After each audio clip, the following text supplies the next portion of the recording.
You are listening to Fika with Vicky on United Public Radio, 107.7 and 105.3 from New Orleans.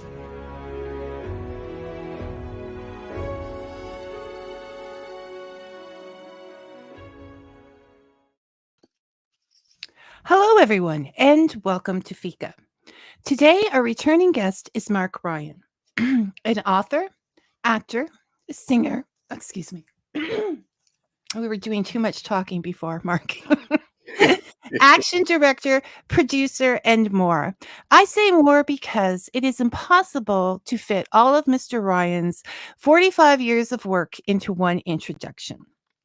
This is his third visit to Fika, and I'm still learning more about that work. For example, did you know that he wrote the music and lyrics for a musical adaptation of Emily Bronte's Wuthering Heights, and then he sang for it and produced it and even directed a video for it. I didn't know till this week. You see, we all discovered Mark in different ways. I discovered him through my love of the Wildwood Tarot, others through their love of Robin of Sherwood, or Transformers, Black Sails, or Evita. But in the end, we grow to appreciate all of his work and even be inspired by it and him. Thank you for the inspiration and entertainment, Mark, and welcome to Fika. I am a veritable potpourri of flavors and eclectic thoughts. That's it's all over the place. I have 2 pages for other guests. For you, I have a folder. Okay. Yeah, the most wanted. If you see this man, please call this police line or whatever. Yeah, well, I've tried. I mean, and it was never my ambitions to be rich or famous. It was to live, and I got asked that a little while ago, about my time in Evita, and somebody was saying about, you were a pretty intense character in those days, and I said, well, please forgive me if I was. I didn't mean to be. I wasn't ambitious to be famous or anything. I just wanted to do as much as I could and cram it in this 70 years and 10 as much as I could, and so I just literally went at life head first, like a rhino bull in a china shop, and seem to have ended up doing so many odd and different things that it's and it's still going on. It hasn't ended yet. I can see that because there's 2024 is just building up to be a very busy year for you. There's so much going on. Yeah, thank you. Yes, last year was because of the strike. Last year seemed to be very sluggish, and I'd made the move from LA to Las Vegas because I own a little property there. So I'd moved basically out of LA and moved into Las Vegas because the business has become a moving circus. It doesn't matter really where you are in the world now. We wanted to locate ourselves here in the Netherlands on a more regular basis because of our Georgina, my daughter, who is 3, next month, as you already know.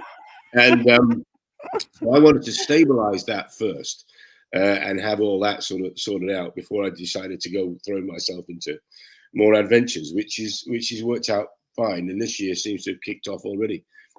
Quite well. So you just got to keep going. And speaking of living a more stabilized life in the Netherlands for Georgina, you have a production coming up, 23 letters Yes. from Vincent van Gogh. Yep. And that was completely filmed in the Netherlands, and you not only act in that, but it's also one of you've started producing, and it's on. You've done that as well with that. It was a natural progression because in the film side of my career, I'd done so many things on the set, like as a fight coordinator, swordmaster, whatever. You get to learn the set, obviously as an actor, and again I'll say this because it's true. As an actor, you stood there, you're focused very much on the performance and what you're doing. So you have to kind of blank out what's going on behind the camera and just get on with trying to keep that ball of reality, you know, alive and focused. You know, there's a great story that we may have talked about it, about advice from Anthony Hopkins, which is true. But you're trying to suck the audience into your thought processes as an actor, so that they see the world through your eyes, as even though they're looking at you.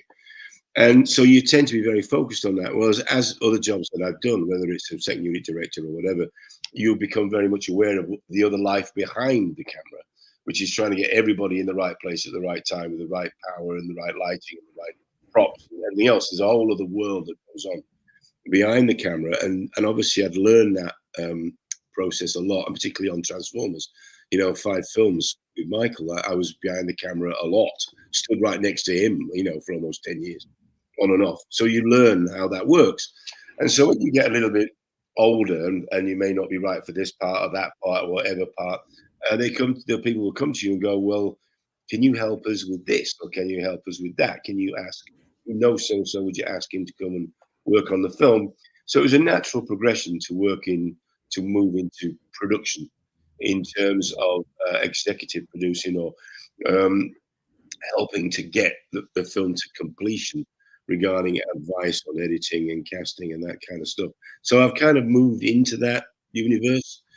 The business aspect of it, like getting it done. I mean, I don't mean the big, banking stuff, but seeing it as the production, producing. Well, yeah, I mean, and it's the future, to be honest with you. I mean, having worked in that arena of, the $250 million pictures, and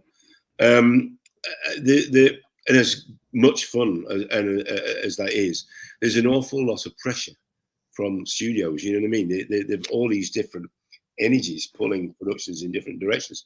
The smaller independent films, you have a much more, in a weird way, you have more control, and you have a much more personal relationship with the actors and everybody else, the crew that's involved around it. And I've always enjoyed that. I mean, the last couple of films that I did in the States before I came over, Street and Any Bullet Will You Do, Anybody You Will Do, were both small budget, but focused on a very specific area. That one was a martial arts film, was a Western. And you can make a decent film for not for $250 million, which becomes somebody's favorite. And I'm trying to bring that ethos into the Frisian filmmaking process, where I am at the moment. I'm in a part of Netherlands called it's Frisia, where Frisian cows and Frisian horses and Frisian milk, and the Frisians are the tallest people on the face of the planet, as my wife is witness to. They are the tallest people here, something to do with the diet. But they're trying to launch an independent film industry here, and I'm pretty committed at the moment in seeing if we can help do that. So we may be seeing more movies from the Netherlands that you're involved in. I hope so, and I hope that, like with 23 Letters, just to give you the background to that, Van Gogh obviously was a very interesting man. I mean, he had his issues, and as we know, and everybody thinks of Van Gogh as Starry, Starry Night and all that kind of stuff.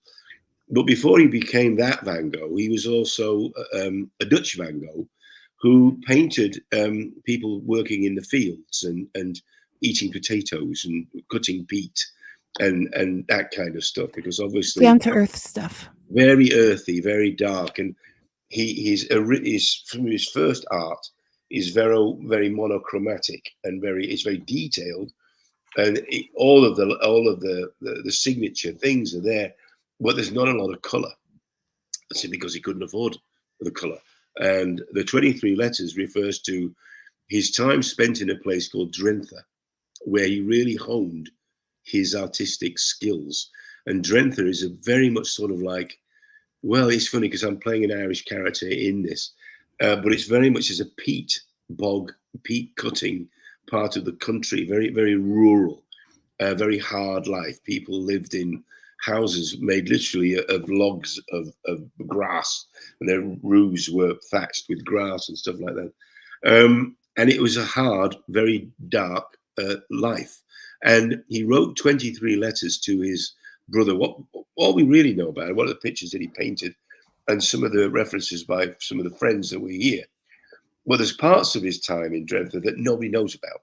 So we've taken a few liberties with that, and we know that he got into taking absinthe and partying with the local Romani tribes and stuff like that. And it was a very bohemian lifestyle. He was trying to build an art colony, and so there was people from all over the world traveling backwards and forwards, and the environment was very tough. So he painted these amazingly, like the Potato Eaters, which is a very detailed picture of these people just sitting around eating potatoes. But it was the spark that launched the Van Gogh that the world kind of knows and recognizes as Starry, Starry Night, and these colors and these explosions of creativity. So that's what the film is about. And we're very lucky to be filming in the very places that he actually painted. Yeah, no, that's excellent. That's and it makes it even more. Now, are you filming in English or are you filming in? They're filming in Dutch. But one of the things I've been very interested in seeing evolve is that I'm playing an Irish character, so my dialogue will be in English. And Van Gogh actually spoke perfect English. He went to London. He spent a lot of time in London, so he spoke in English fluently. So it gives us a chance to broaden that audience out to an English-speaking audience. And it's a discussion we've had here a lot about, well, do you make the film entirely in Dutch and use subtitles on other projects that I'm working on? And I'm all for, I'm an advocate of opening the film up to a widest audience as possible. Because I know people, in fact, my, Lutina, she will watch stuff in Korean, in Swedish. I mean, languages are impenetrable. Oh, now with yeah. So there's no reason why you can't do it in just about any language. But I like that. I've got one project which has got Germans in it, Dutch in it, English in it. There could be French in it as well. And I was asked, well, how do you would you shoot this? I said, well, you shoot it in the languages. And nowadays, digitally, you just drop the subtitles in underneath wherever the territory is Right. that you've sold the project to. And people are quite used to. But in Europe, in America, I don't know, not so much. However, with the success of Netflix and Amazon and stuff like that, I think people are now watching television from around the world. If it looks good and it draws you in, I don't think they worry about subtitles at all. They just get into the story. I would much rather have subtitles than bad dubbing. Okay, this is the mouths not connecting. Yeah, bother me, but subtitles. The only thing is you can't make supper while you're listening to it, right? You have to sit and watch that. But usually if they have subtitles, they're worth it. So yeah, I think that's a great idea. Yeah, and it's a visual medium. You can tell stories. Nasir, you tell, as I said to Kip Carpenter, he said, I've got no dialogue for you. I said, I don't need the dialogue. I said, it's a visual medium. Give me the action. I will get the character to speak through his actions, through what he does and the way that he does it, as opposed to giving me large reams of dialogue, which nobody's going to listen to anyway, because it's in Arabic. So, I'll get him to speak through his physical actions on the screen. So, and we knew that when a certain expression came, those knives were coming out. Okay.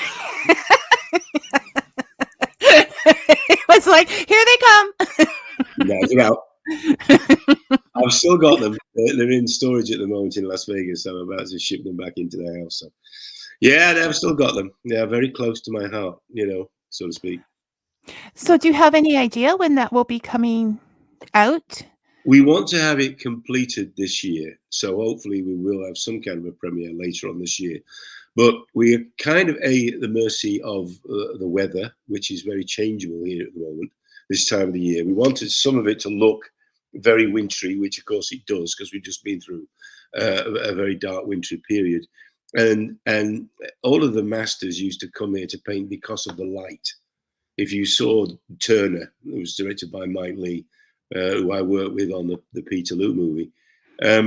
If you see that film, there's loads of pictures of Turner coming to Netherlands to paint because of the light, and because I think of the amount of moisture that's in the air.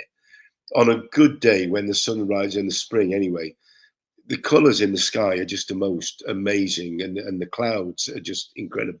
So we're trying to, we're a bit at the mercy of the weather and the way that the sky appears. We're trying to try and capture that.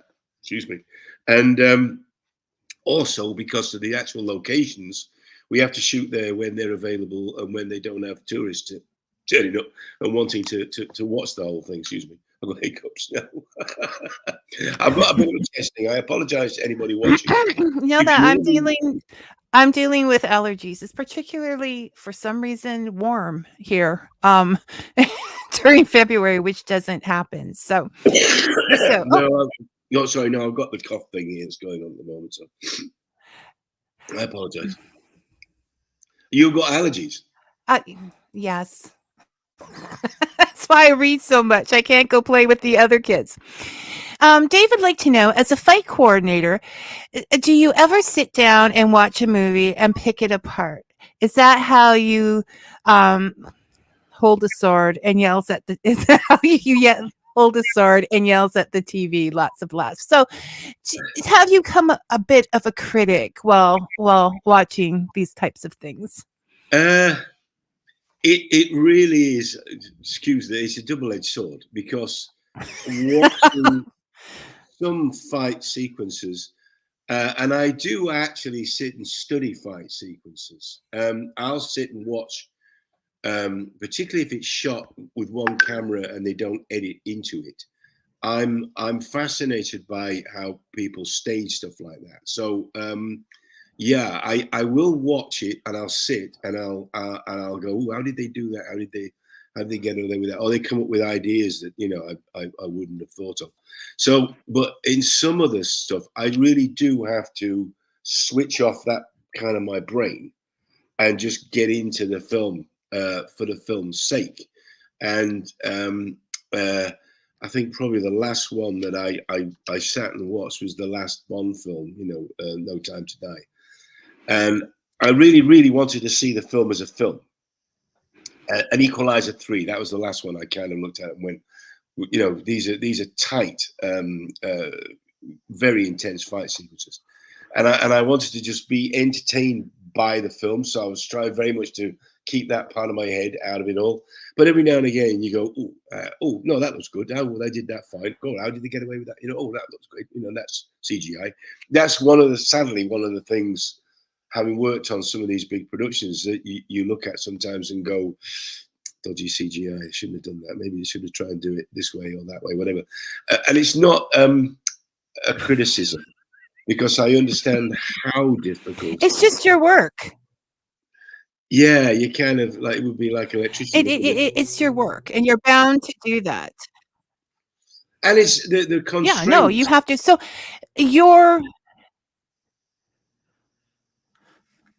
we know that you're a nice person, Mark, and that you wouldn't just sit there and laugh at people like Dave suggested. That you are critiquing for the good of all and the future. So as I said, you're an action director, a sword master. You coordinate the dance between the people as they're getting it together there. That started with Robin of Sherwood? It actually, or was it early? Yeah, it actually was early. It's funny because one of the groups I'm a member of online is about Evita, and there's a West End group as well that I got, I'm going to say, dragged into. I was pushed into anyway by some of the folks that work in the West End. And one of the first things, the reason that they invited me to be a part of the group, was because first thing I look at when I open it is a show called Dean, about the life of James Dean, which was my first West End show. And so there was a West End show, 77, about the life of James Dean, and I played all the bad guys in James Dean's life, including Vic Damone, who was the bloke that stole Pier Angeli away from him. So, and we did the knife fight from Rebel Without a Cause around the observatory in Los Angeles, which was one of the first places I had to go to when I visited Los Angeles, 79. was the observatory and Griffith's Observatory, and stand on the same hallowed ground where James Dean had done that knife fight. And the choreographer, the dance choreographer, was trying to choreograph this fight. Lovely bloke, and it just didn't look right. And I had to do the fight with James Dean, and it just wasn't very aggressive. And we had these flick knives that actually didn't flick. So one of them kept just jamming up every time, tried to pop the thing out. The blade would just not come out. So, but we tried doing it. And one day we're trying to work something, and he basically just said to me, he said, "Do you think you can do better than that?"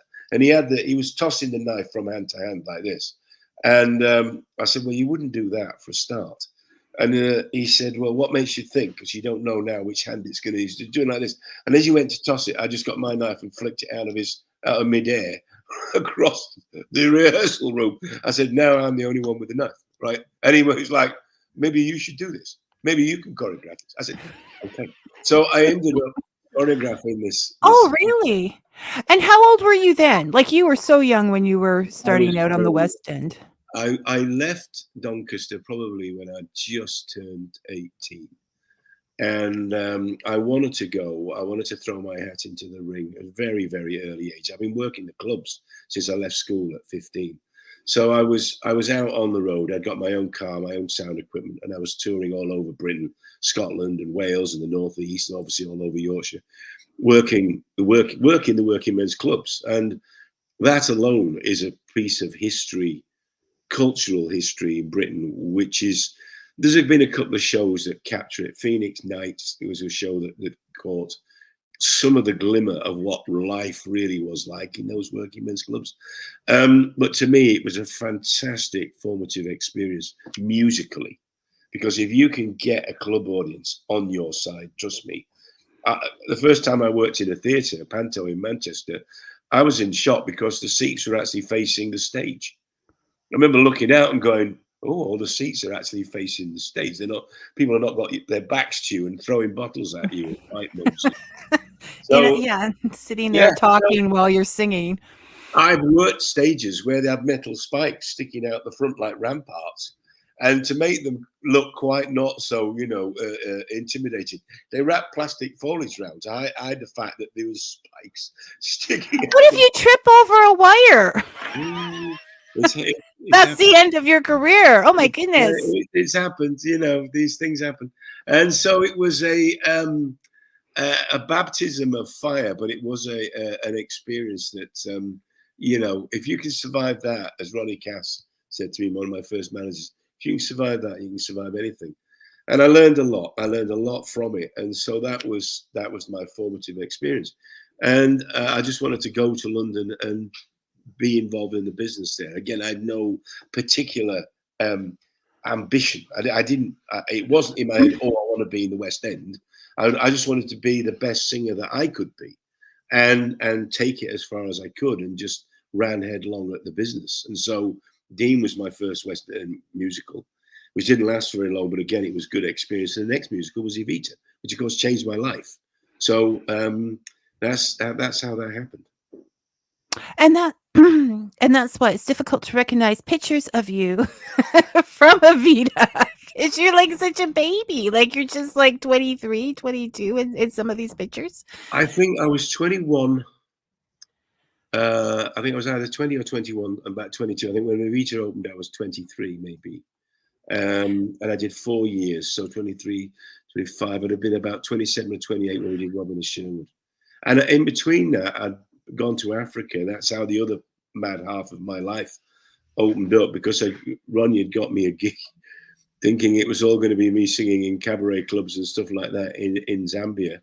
And so I basically went and was singing, Maria in a war zone half the time, and doing songs from the shows and doing cabaret stuff in the middle of a secret clandestine war between the CIA, MI6, the Russians, the KGB, the Chinese, you name it, they were all there. And so that's what changed, again, my view of the world politics, and how things work on the dark side. And I came back with that experience and then was straight into Dean and Evita. So if people asked if you were nervous at that age, being in a Hal Prince original production, I would think it would be very calming after the other experiences you had entertaining out there. It's usually one of the things that when I teach stuff and lecture, because I'm invited to talk at schools and stuff like that now about acting and people that are trying to start out in the business. What's your advice? And Ray Winston said something some years ago. We were sitting around a dinner table, and might have been Clivey and Ray and Jason Connery and a couple of others. We're just shooting stuff about our careers and what we'd had a chance to do. And I said something like, "Oh, we've been lucky. We've been so lucky." And Ray said, "Nah, Marky, yeah, you're not lucky, Tom. You make your own luck." And I said, well, all right, well, then if we're not lucky, then we've been fortunate. I said, if you think of all the barriers that there are in this business to get from point A to point B, you know what I mean? All those hurdles, all the things that are in the way that challenge you to get, on in this game. I said, we've been fortunate. He said, Marky, there's always hurdles and boundaries in life. He said, the difference is we just didn't see them and we went straight through them. And I literally took a week after that, looking back on my career up to that point and thinking, when did I actually think ever, I can't do that? And I'll be honest with you and say, I never once I decided I was going to do that and I was going to go that way, it never occurred to me that I couldn't do it, that I wouldn't be able to do it. And I'd get there in the end. And it's been like that. And there is basically, I have my own scientific philosophical framework about that. If you want to hear it, if your listeners would be interested about creating. Well, I would because but first I want to just say hello to Tamara. Tamara says hi. Thanks for joining us, Tamara. And I'm listening to you. Before you get to the scientific aspects of this, I'll go with the Wildwood Tarot, more spiritual ones. Is that like you talk about putting all your energy into a point, and you talk about being intense, but you were putting all your energy into that work, that this is where I want to go and this is where I want to be, and you have to do that to do those things, because they do take you away from, I don't want to say the real world, but the yeah, it takes you away from the real world of those guys in the men's clubs, right? Well, I know sometimes now, because again, I've had a couple of people, I won't name names, who have come up to me over the last couple of years and basically insulted me to my face and said, you were pretty intense in those days. And I had to look back at it and I thought about it and I went, I may well have been. And it's almost a kind of blinkered thing. And I don't mean that to sound like ignorance. Again, it wasn't that I was ambitious to be rich or famous or anything. I just wanted to live. I just wanted to experience an experience and be able to bring that into other things. I didn't want to be just an actor. And I know that, again, I get sort of flack for saying things like that sometimes because, oh, no, it's all about the acting. What makes you a better actor is experience, is your life experiences. And you're able to absorb loss, pain, and all of that kind of stuff and turn that into emotion that you can bring onto a screen. And again, to go back to the advice from Anthony Hopkins, it's all in here. An audience is going to be able to look at you and they will decide whether they like you or not, depending on the part that you're playing. And so if you're trying to play a part like Gates, you have to bring that energy to it in the sense that you're trying to deal with an unfolding disaster, basically, and an unfolding conflicts all the time, not just with Flint, but with other people. And so as a non-commissioned officer in the British Army, as I got to learn how to manage up to the bosses and down to the guys that I was. I guess so. Yeah, right, Yeah. right in the middle. Yeah, you have to get along with both sides. You have to be able to speak truth to power, and you also then need to get the guys that you're hoping to do the stuff for you to do what you ask them to do or tell them to do, and they have to trust you. And it's the same with an audience. An audience looks at the character, and they read you and your body language and your eyes and the way that your processes unwind as a character. And you've got to be able to try and do that. And there's no point in trying to do that without experience and background. You have to be able to dig in there somewhere and invent and find that elements of humanity that they can relate to. Now, speaking of Robin, I'll get to your question just a minute, but I have something powerful to say. I'm going to say, speaking of taking characteristics and experiences and putting them into a role. Okay. Now, it's not all sunshine and rainbows in Mark's acting.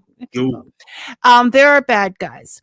And recently he posted on his site a video of him playing a gentleman, and I use that term loosely, called Johnny in a cop show called... What was that? Yes. Some years ago. And I can take murderers. I can take whatever on the screen. But Johnny was a bully. Johnny, for lack of a better word, was a punk. I was so mad at Johnny. I was just like, I will never be able to look at Mark again after watching this. Like, I'll just see Johnny. And what it did was show what a fantastic actor you are to make me so angry with the screen. But no, he was mean, Mark. I played a couple of those characters. I played one for a show called Dempsey Makepeace, same sort of thing. But this guy, had guns, so it was even worse because he was a bully with a gun. And and obviously, I enjoy being able to rip those characters, up and go for it. You know what I mean? So, yeah, John, and that was a show called The Bill, and it was a legendary show here in the UK. Well, here in Europe, the UK, because they basically ran out of actors. They hired every actor that was possibly available, and so I actually played 3 different bad guys in 3 episodes over the period of about 4 years or something, 5 years. Every now and again they go, we haven't got anybody to play this. You could be another bad guy. And so I get made up and put on a different costume and be another bad guy. So I played John several times, but in different roles. Yeah. You did him very well. I really, yes. He'll stay with me for a while. Robin would like to know, hi, Mark. It's amazing what you have accomplished in your career. Was wondering what your most enjoyable time working on all these movies would be. He's got to be careful how he answers that.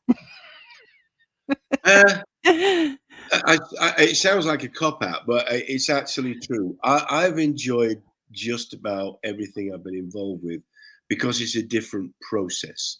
It's like somebody asked me about, you did Evita for 4 years. I played Schaefer for 2 years. Didn't you get bored? I said, no. I didn't get bored at all because every audience is different. And when you're actually playing a part like Shane, you're interacting with an audience. There's like this strange secret communication between what you're doing on stage and that black mass of people out there. It's almost like a Jungian collective subconscious pool of energy. And somehow if you switch that, you can feel it. And so to me, the audience was different every night and every matinee. So I can honestly say I never got bored. Every show was different. I always tried to play it differently, 8 shows a week.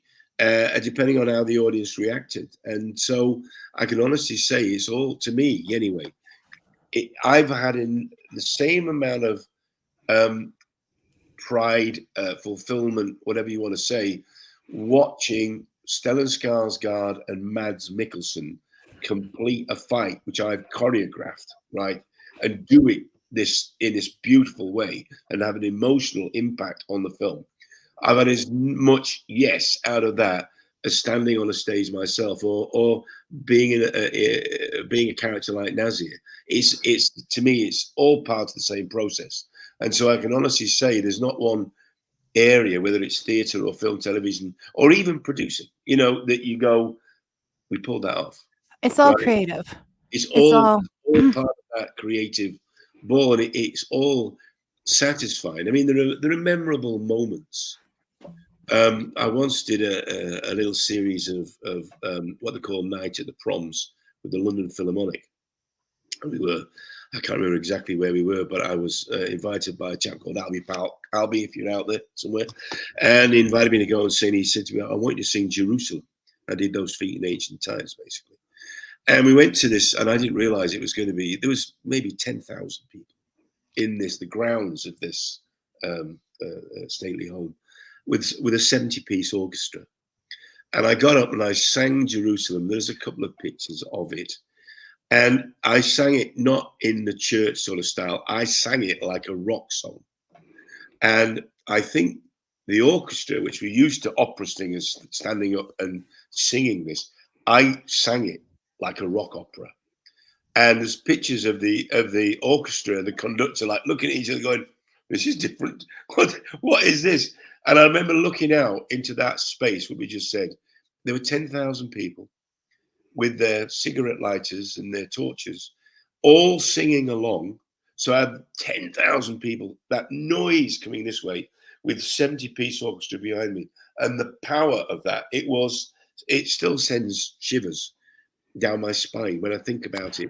I would think so. Yes. It was an amazing experience. So there's memories like that, moments like that, lost in time, which nobody else probably will ever remember except me. I go, that was quite something.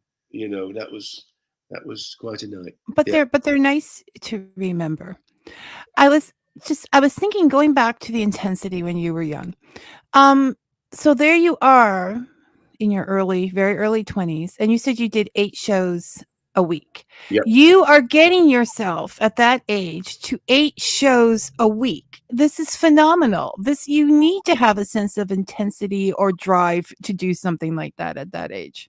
It was physically very demanding. And again, remember, to quote the show, remember, I was very young then. I was very fit.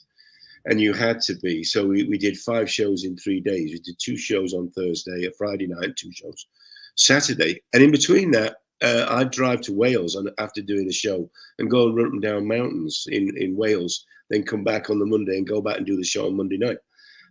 So in those days, I was youth. pretty fit. And however, it is a bit like doing vocal Olympics. You're putting your voice to it. When we did the film, right. Alan Parker actually reached out to me through the casting people and said, we'd like you to do just something. We don't know what yet, but we'd like you to come on the set and be involved in the film. So I was talking with Anthony Banderas, and Alan Parker introduced us. And he said, so I hear that you spent 4 years in the show, 2 years doing this. And I said, yeah, 5 shows, in 3 days, but 8 shows a week. He said, I couldn't sing the whole thing through once in a day. I said, how did you do 2 in a day? I said, it was hard, but you literally had to remain fit, well, healthy, eat well, no late nights out in the clubs till 5 o'clock in the morning, smoky environments. You had to take care of yourself. Otherwise, you wouldn't have a voice like I've got now. I've got no voice. Well, you have what's going around now, Mark. I have what's going around now. What's going around? Banderas said I couldn't do it. I couldn't have done it. I couldn't do it once, let alone twice in a day. For in 3 days, 5 shows. Couldn't have done it. He was lovely. Banderas was great. So yeah, shout out. So now we know, people. Mr. Banderas is great and a lovely person. Lovely kid.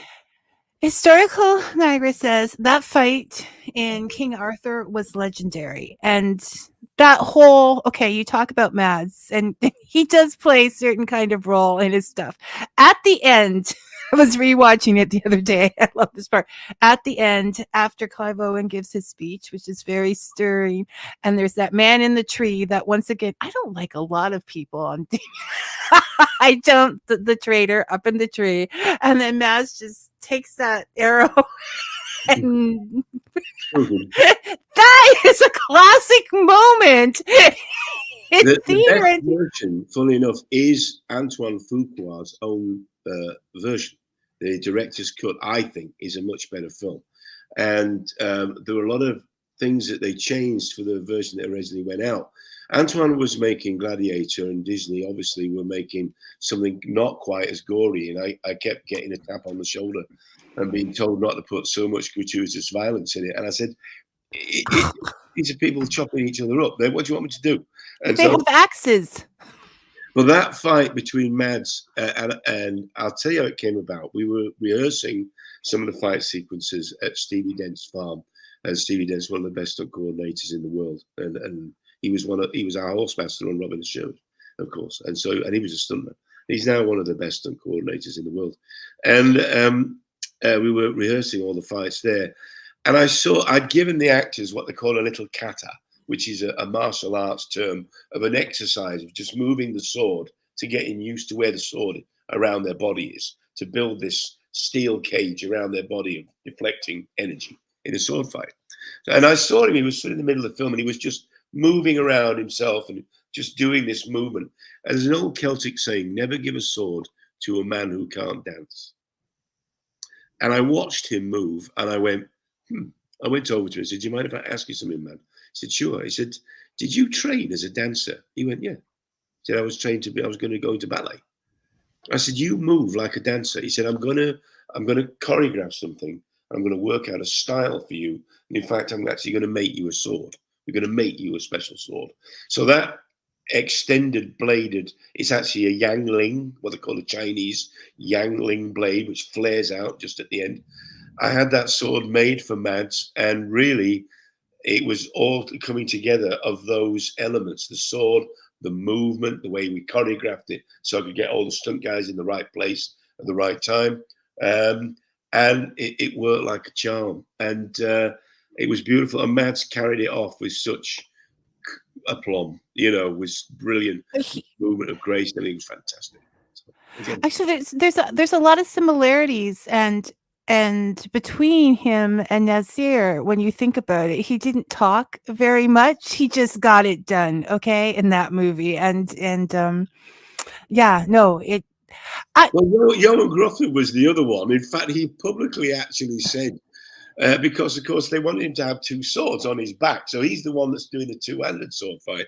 And it's one of the reasons I got hired, I suppose, was to choreograph that. And Johan, of course, he had dark curly hair and a dark beard. He looked like me. And so the wardrobe in the department came to me and said, how did you manage this? I said, here's how we did it. And Robin, so the swords didn't keep smacking people on the back of the head when they're riding a horse, because that's what happens. The actual pommels of the sword are smacking you on the back of the head. And so Johan, in one of his interviews, said, little did I know when I took this part, I was actually doing an ode to Mark Ryan and Nasir in Robin of Sherwood. I didn't know I was actually playing. Yeah, Johan was great as well. Yes, no, that's true. I was only thinking about the not talking. I wasn't thinking about the pulling out of the two swords. Yes, there's a lot to visit just with that show. Catherine Clint would like to says hello. You love history. What is your favorite castle? Right off the top of my head, it's Bamber Castle. It was a castle that I visited as a child, as a school trip up to Northumberland. And they took us. We did go to Alnwick as well. I like Alnwick as well. It's where Anthony Hopkins and I had that bumped into each other after 30 years of not seeing each other. But Bamber was always, to me, I could walk around those walls and you can feel the history. I mean, you just walk those battlements, and you know that the hundreds of pairs of eyes over centuries have peered out over that beach and over that ocean. You can feel it. It's just magnificent. And you look as an achievement to build what they did on those cliffs. It's just mind-boggling. So right off the top of my head, I'd say Bamber is still today. This is my favourite. Although, you know, Scarborough Castle, I grew up with Scarborough as well, which is not a lot left of that. And even Conisbrough Castle, which was down the road from Doncaster, which is the castle in Ivanhoe. They call it Conisbrough or something. Oh, what was that one called? Uh, What was the last one you said? I was just writing them down. The one connected to Ivanhoe. Conisbrough Castle. Ivanhoe was written partly in Yorkshire at a place called Sprotbrough, where the Sprotbrough Falls are. And I used to go and do my courting when I was a young man in Doncaster. So Sprotbrough, and there was a cottage there where Walt Scott wrote sort of part of it. Most of it was written in there. And so there was a castle literally up the road called Conisbrough Castle. And as a kid, again, we went to school trips to Conisbrough Castle, got hopped on the bus and visited. I used to do that all the time. So there's, but Bamber still with the sheer presence Is your favorite of yeah. just because of the environment and the way it makes you feel, not for the. And I want to say how wonderful it must be to grow up with all these castles around you. Like that's gotta fire some imagination and creativity right there. Well, I grew up playing in Sherwood Forest. I know I've said this before over the years. I grew up hiding in the Major Oak. You can't get in there anymore now. It's actually healed the inside of the hollow tree. So I've been told last time we were there, you're not actually allowed to go near it because some idiot set fire to it inside. Some chaos magician or something, we don't know, some drunken fool lit a fire inside the tree, did a lot of damage. It's all grown back, thank goodness. And so you're not allowed. But what's happened is in it growing back, the actual inside of the tree has filled in. So you can't actually get inside the tree. When I was a kid, you could actually climb inside. It was that big. You know, there was room to get 2 or 3 kids inside it. You can't anymore. But I grew up playing in Sherwood Forest. And if there's a whole section in the Wildwood Tarot, and you talk about it in Holdfast as well. Oh, a little plugging. So you talk about it in Holdfast as well as the Wildwood Tarot, and that was one of the things that really, really interested me because huge Robin Hood fan here ever since Errol Flynn walked out on that branch and said, "Welcome to Sherwood, my lady," and I'm like, okay, I'm there. So it's all fascinating, and now the Ivanhoe, because I was looking through all the stuff you did, and I should make a Mark Ryan reading list, right? So we have Wuthering Heights, and we have there's actually a book, The Letters of Vincent van Gogh, where you can read his letters to his brother Theo, I think it was.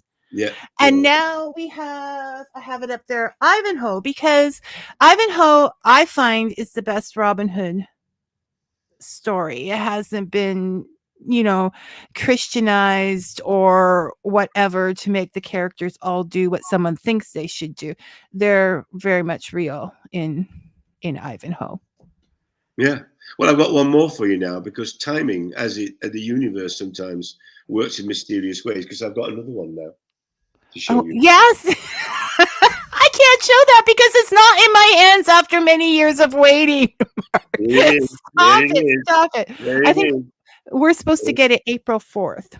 Yeah, I got one of the first packs. So well, you're special. I'm always the one. My wife says, you're special. She says that. Yeah. And teasing me with that deck is starting to make you look like Johnny. Okay, I'm gonna start thinking that's something that Johnny would do. But very pleased with it. The whole package, I have to say. Sterling has done a great job. Kate Zimmerman has done a great job, and it really is. Are the cards the same size as the Wildwood, or are they bigger?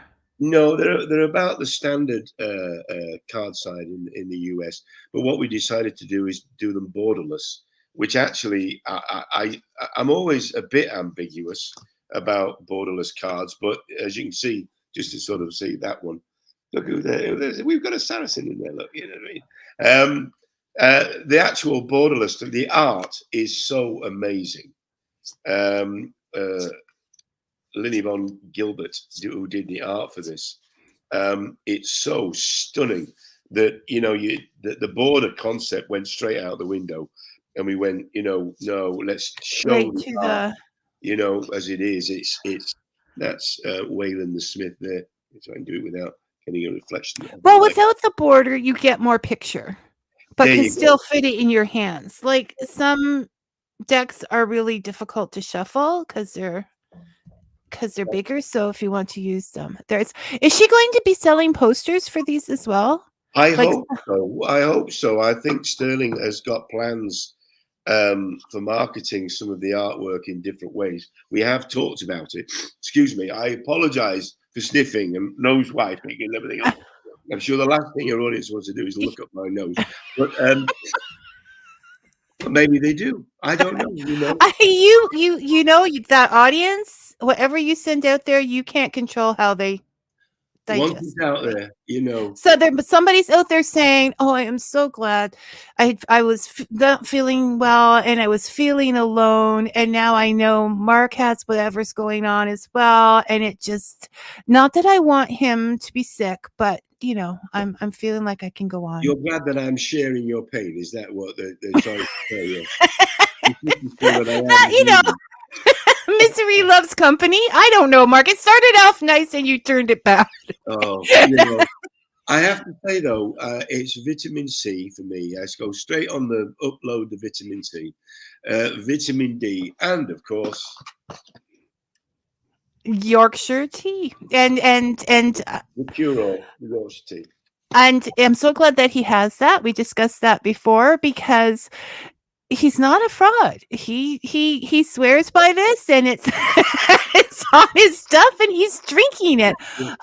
And you said there was a story about how it really truly saved your life at one point. It did in fact save my life, and I hang by this tale because it is a cautionary tale. Somebody sent me some pictures of the Welsh mountains, the Brecon Beacons, over the weekend on Facebook. They were looking at these pictures, and I think I wrote down, I know exactly what that track is like, because when I was a young man and I was, running up and down these mountains, I used to go on my own and just throw myself up there just to sort of, as you do, rage in the mountains and sleep under the trees. I loved it. That's some of the best night's sleeps I've ever had.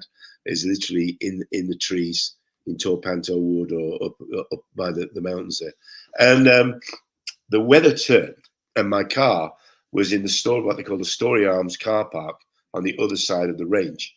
And so I'd been into what they call the horseshoe, and I'd been out for 2 or 3 days. So I was trying to get back over this horseshoe to get back to the car park on the other side of the mountain range. And I decided in my cups that I would go basically the quickest route straight up the front, of the mountain, which was stupid. And I should have just gone around the side and up the easier. But you were young. I was young, and I thought, well, I've never done this, so I'll try going up this way and see what happens. And Penafan is actually 2 mountain peaks with what they call a saddle in the middle. And the wind comes over that saddle and focuses, and it comes down the side of the mountain doing like 70 miles an hour of wind chill and sleet, and it will literally cut you in half. And people die up there regularly because they think, it looks all green and nice and pleasant, but it will absolutely send you away with hypothermia. And I was trying to get up the front of the mountain. The wind was so strong, I was literally on all fours at one point, literally just trying to crawl up. And I remember sitting and turning my back and my rucksack, my Bergen behind me, and sitting, looking down the mountain and going, this is not going to happen today. There's no way I'm going to be able to get over this. I'm going to have to try. I'll keep going. But the one thing I didn't want to do, and as I was sitting thinking this there, like when you get noddy dog syndrome and you literally nod off micro like this. So I was sitting there and I literally almost fell asleep. And I went, Not good. And I went, oh, not good. You're going to get hypothermia. So something in my brain clicked, and I literally marched straight back down as fast as I could, back to the woods where I was at the corner of the Roman road there, got into the trees, threw all my kit on the ground, my bivvy bag and sleeping bag and everything, and I quickly made a cup of tea, Yorkshire tea, literally. Got my little burner going, heated up the water, and got it as hot as it must have been boiling, and made this tea, threw some cream in it, threw this steaming hot tea down my neck where I must have then passed out, because the next thing I remember was waking up in the sleeping bag. I managed to get myself in the sleeping bag, get myself in, and it was very dark, and it was like, middle of the night. So I'd obviously been unconscious for some time, for some hours anyway, and I woke up alone in the middle of this forest. But I woke up, and I've always put it down to the fact that I had steaming hot tea, which kept my core warm. Warm. And that's what probably, prevented my body getting too low that I couldn't, and suffering from hypothermia. And I was on Thank my goodness. own, I was there. So I always put it down to a cup of Yorkshire tea saved my life. Okay, so first of all, have you contacted the company about doing a commercial to them? It's a perfect slogan, and you can back it up. Tea saved my life. Yeah. I think you need to take a sip now. No, just because you're feeling under the weather, Mark. I'm not perfect.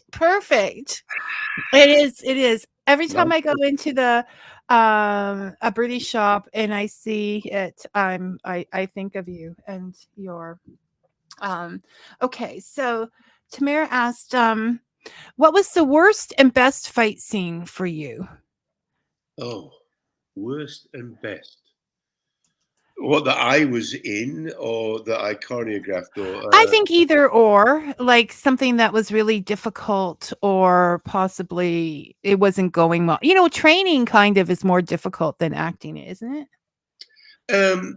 Yeah, and it can be difficult if the actor's got a thing that they want to do something or make something work. But it's, I go by the Bob Anderson adage in this thing, which is Bob used to have people come up to him all the time on the set when we did First Night, and people would go, he wouldn't do it like that in a sword fight. They're trying to tell Bob Anderson, how to choreograph a sword fight or an action sequence or whatever. And he would go, were you there?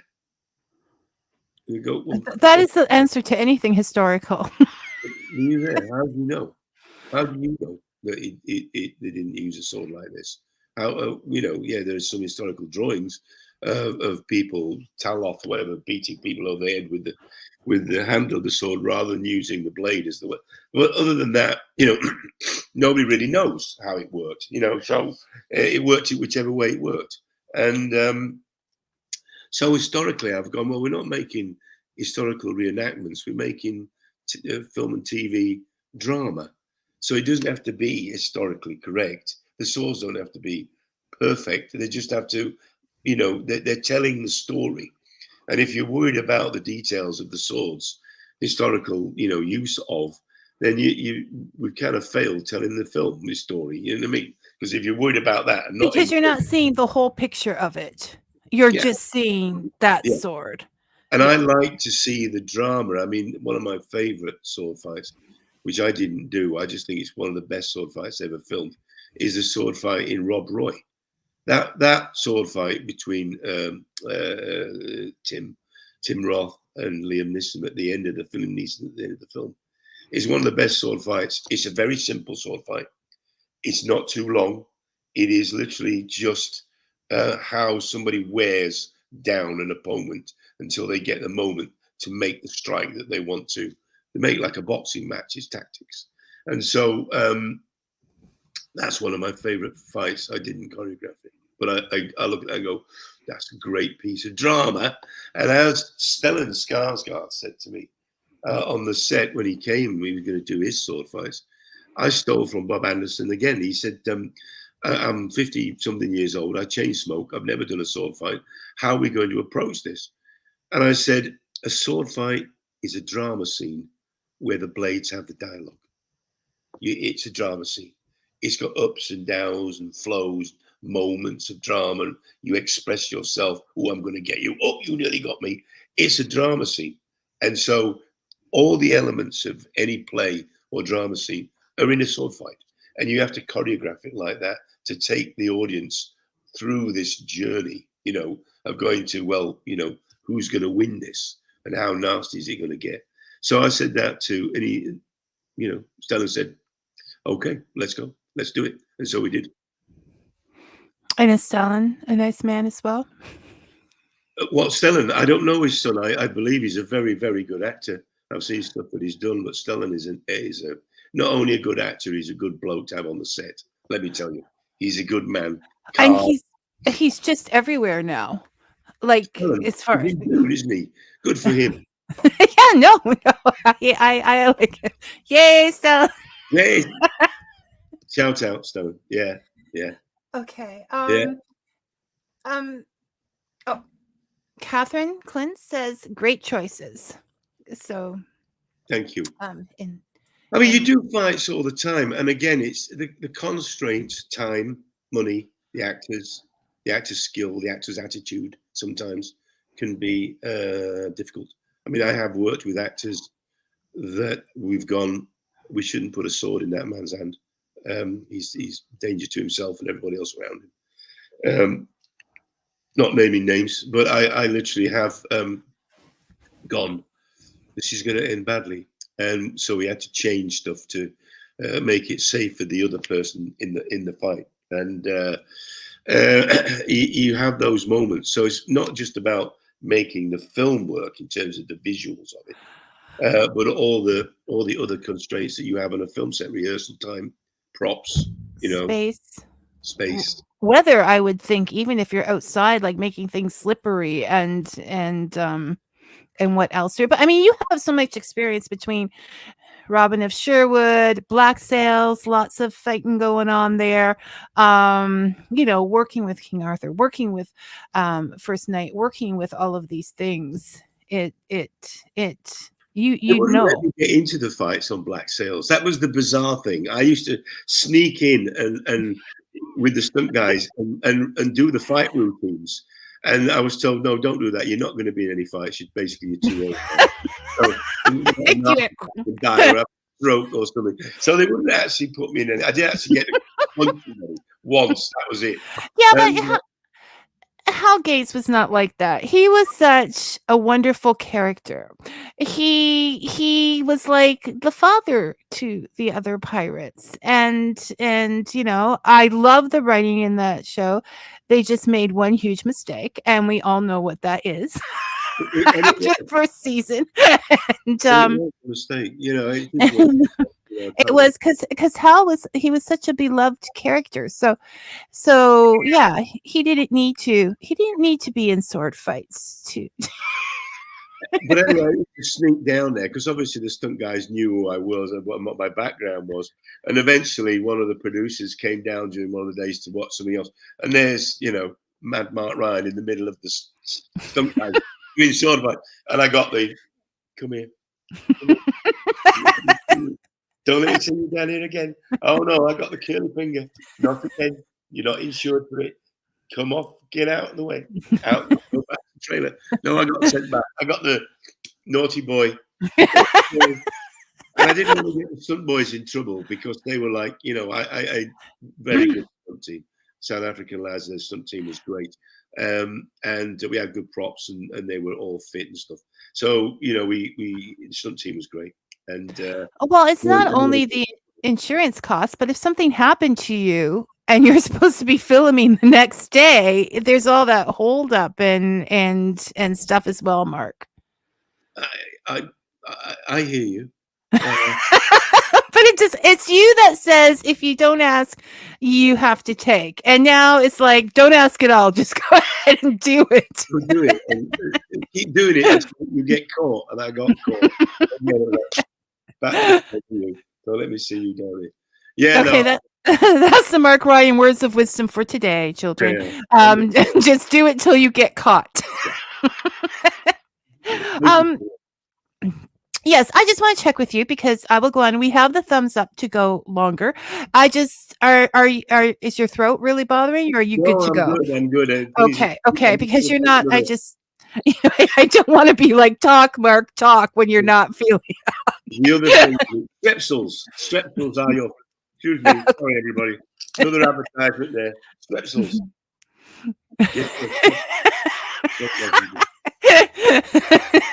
Okay. I would like to put a disclaimer out there. There are no there are no brands financing this show. Okay. But if any would like to, Yeah. just give us a call. Just send me Oh. you don't have to pay me. Just send me boxes of Strepsil. Tamara would like to know what got you interested in tarot. This conversation is very eclectic because what got you interested in tarot, Mark? I first bought my first tarot deck in Los Angeles at a place called the Bodhi Tree bookstore in 1979, the very first trip I ever did to Los Angeles during Evita. And I'd always been interested in esoteric stuff. Having had, well, I think my entire family have had a history of esoteric weird happenings, and it still happens to this day. It happens to my daughter now, which is even stranger, but it is true.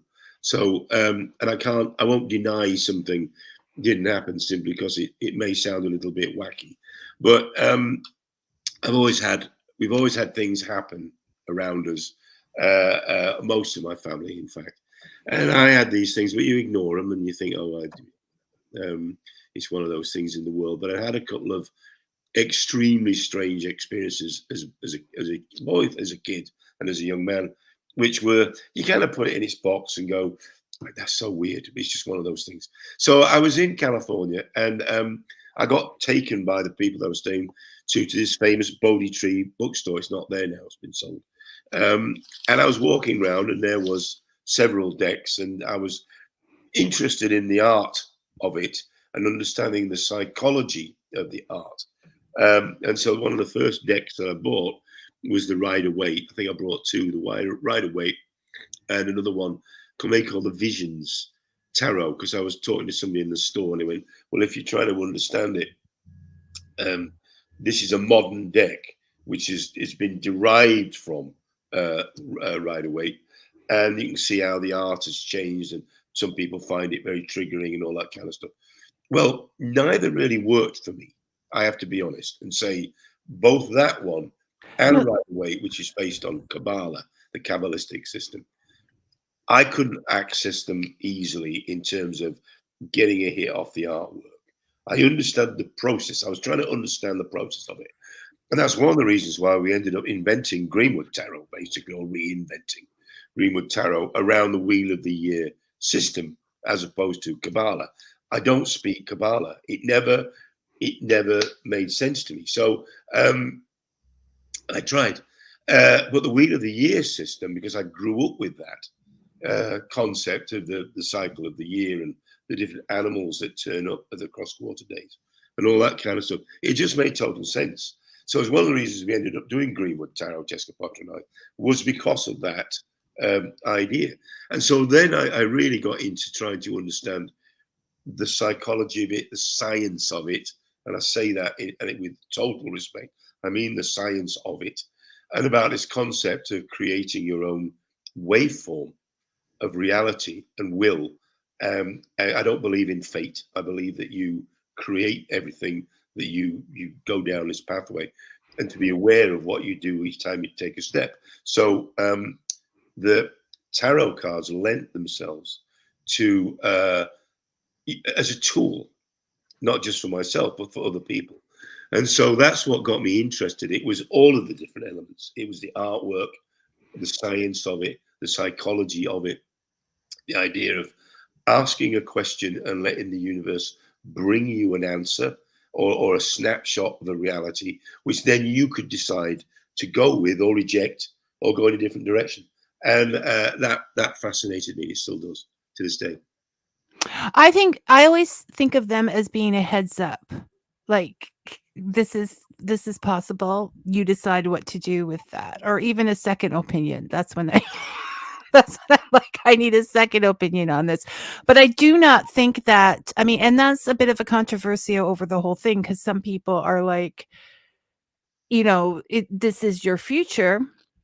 And I just see it as guidance. I think just it's a reflection. Yeah. If you extrapolate that out to Rupert Sheldrake's concept of morphic resonance, and there's a big thing going on at about UFOs and about David Grush, and who's going to find out the truth about disclosure? Have we actually been in contact with aliens and stuff like that?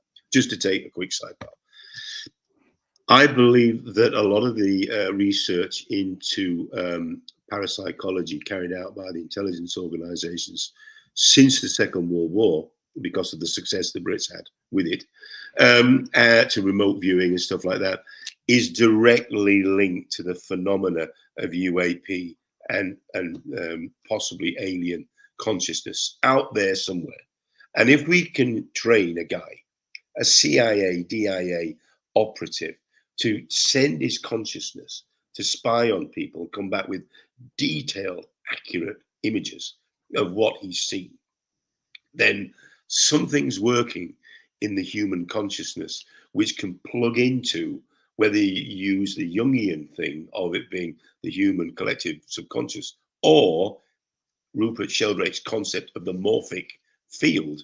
There's some connection between human consciousness and the universal consciousness. Now, you can dress that up as you like. You can call it God, angels, you can call it... Well, I mean, it's like there's so many different tarots. Something's going to speak to you. So however you explain that is how it speaks to you. There you go. For example, the Wildwood Tarot, I just was drawn to it right away because it's nature. It is the cycle of life as the wheel. The images are real.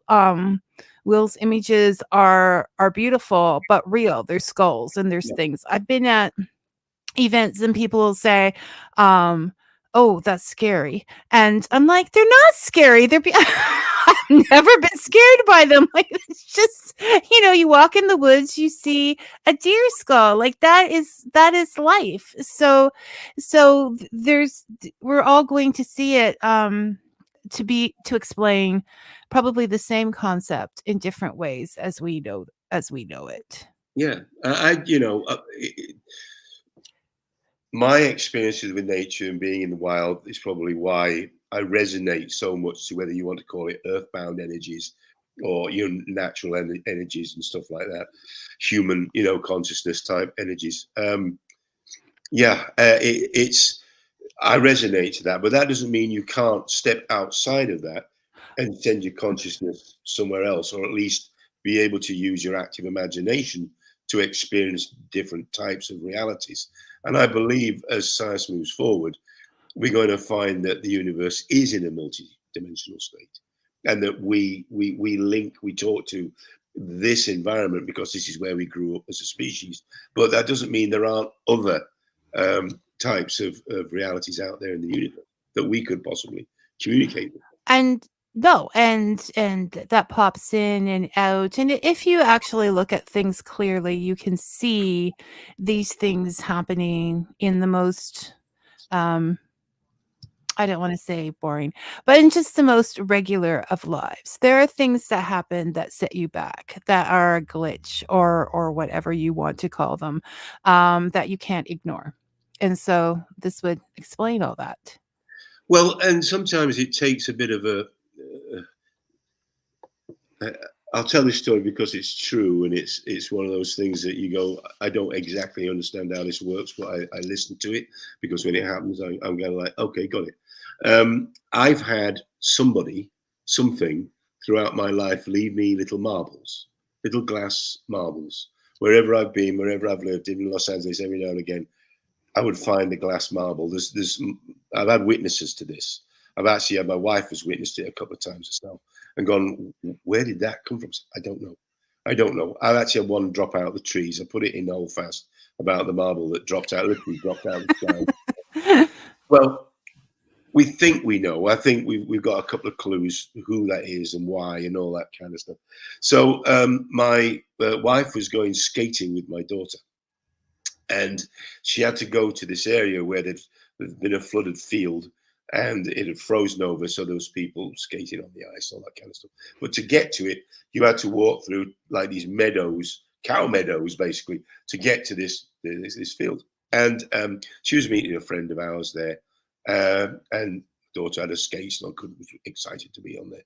So as she was walking through this meadow, about to enter onto this thing, out of nowhere, she heard clink, And one of the pals that was in front of her, literally, as she turned round, this little red marble in the middle of a cow field, in the middle of nowhere, on this frozen plain, rolled across the floor and rolled to my daughter's feet.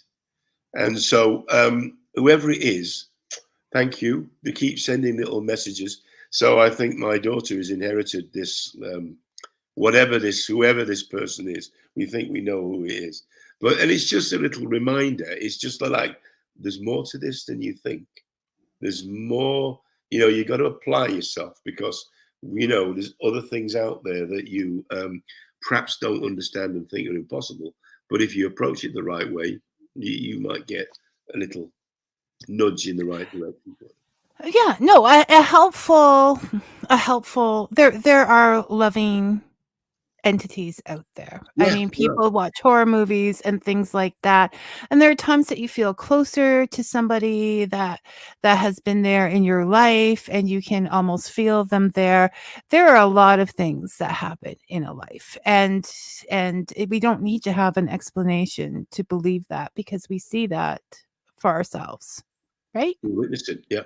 Yeah. Yep. So you can't I mean, I grew up with a story from my grandmother involving the banshee and the death coach, and something that happened in her life. And they had twins, and they were very sick during the Depression, and apparently my grandfather came in and said one of them would be leaving them soon, and because he had seen these things.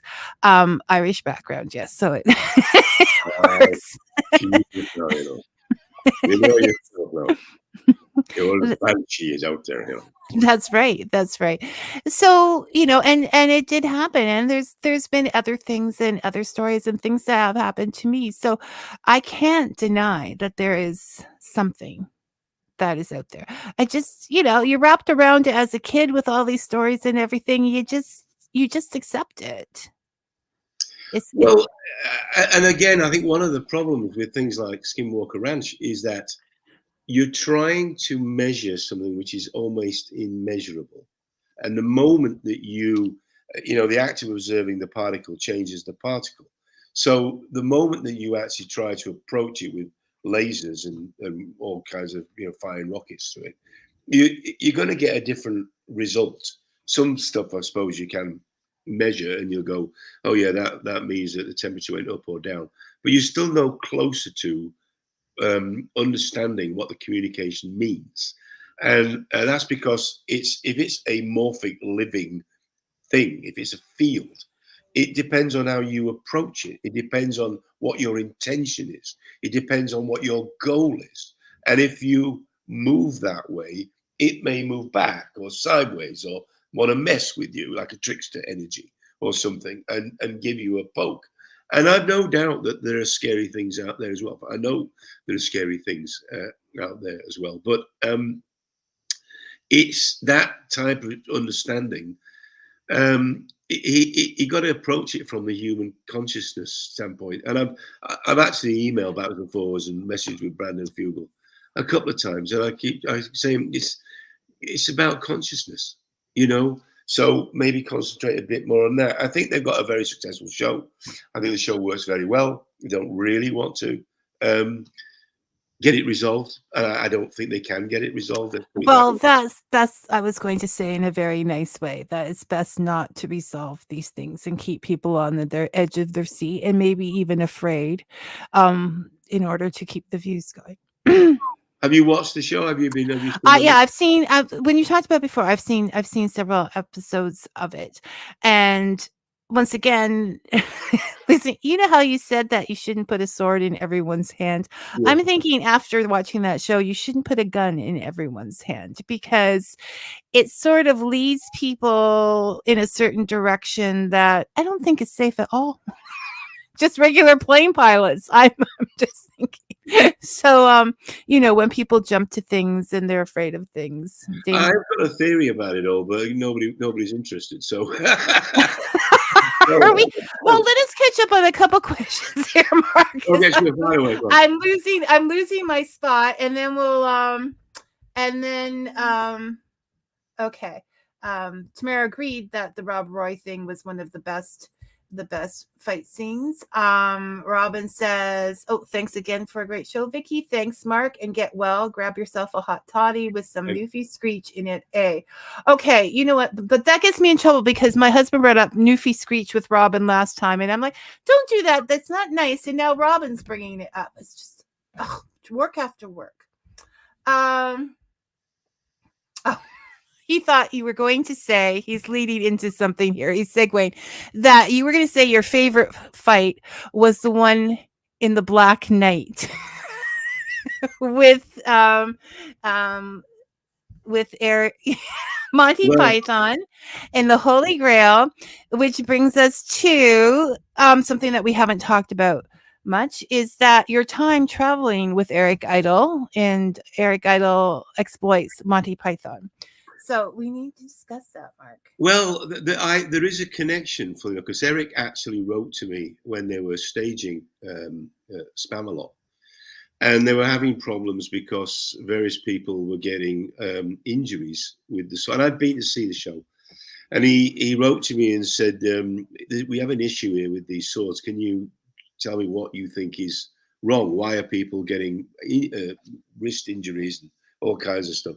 And I said, "Well, you've got the wrong swords," which is probably the wrong thing to say to, a Broadway sword choreographer, have somebody like me stick their hook in. But I was asked, so I said, it's the wrong swords. These are steel swords. You can hear they're great big. They're not even a hand and a half. They're two-handed broadswords that he's using, and you can't use it with one hand. They're too heavy. They're blade heavy, and they're steel. I can hear it still. And he said, "Well, what do you use?" I said, "We use an aircraft grade aluminum, either T7, 2627 T7, or what we call the HE30, which is an aircraft grade motorcycle or aircraft grade aluminum. So they're light. You can move it really quickly. It makes a really nice cling when you plug them together. They ring really because it's very pure aluminum. Sometimes they put a copper trace in the metal to make it more pliable, so it's not as brittle." But anyway, he said, "Well, could you fix this?" And I said, "Sure." So I said, "Send me a design of the," they were going to pay me to do it. I said, "Sure." So send me the design of the sword, or a photograph of the sword, and I'll have them copied and made as we would use on a film set, as opposed right. Because don't forget, a sword fight on a film set is rehearsed over and over and over and over again, ad infinitum for weeks before you choreograph it. So it's not just used once a night So I said, yeah. So we had these very expensive swords made. And I said, "If you want me to come up, I will." And I said, "No, we don't need you to come up. We're just going to replace the swords. We'll try it with these." And I called the stage manager and the management sometime afterwards just to let, Eric know that they had been delivered and they were there waiting to be used, all that kind of stuff. And I spoke to the company manager and said, "So you got this?" So I said, "Yeah." I said, "How are they doing?" He said, "I don't know. They're in the cupboard. They've never been utilized. No, nobody. The guy didn't want to use them." And I said, "Oh, okay. Well, it's up to you." But I was asked to help. I'm trying to help. This would solve what I believe is the issue, and they never got used. So it was sat in a cupboard in the production office in Broadway, apparently, and never saw the light of day. I hope they do get used because they were made with love. Let's put it that way. Yeah. No. So you did travel around with Eric and do the whole Monty Python thing. And was that an experience, Mark? Or was it just hard work? Well, it was hard work, but it was one of those things that you are aware, a bit like Robin, you are aware that you're never going to get to do this again. So you kind of savor all of the moments that you go, this is unique. I mean, standing on the stage at Carnegie Hall with Art Garfunkel, moments like that don't come along very often. Standing on the stage of the Hollywood Bowl with Stevie Wonder, you don't get to do that very often. And so there was many moments where literally I look back on it and go, some of the Pythons turned up and were, got on stage with us. Robin Williams turned up just about everywhere and got on stage with us at every opportunity. So that was an interesting experience. And it was, just to be able to do, nudge, nudge, wink, wink with Eric Idle, or to be the Four Yorkshiremen, hey, drinking Chateau de Châtelet, Yes, yeah, no. We had it off utility shoebox at Middle Road.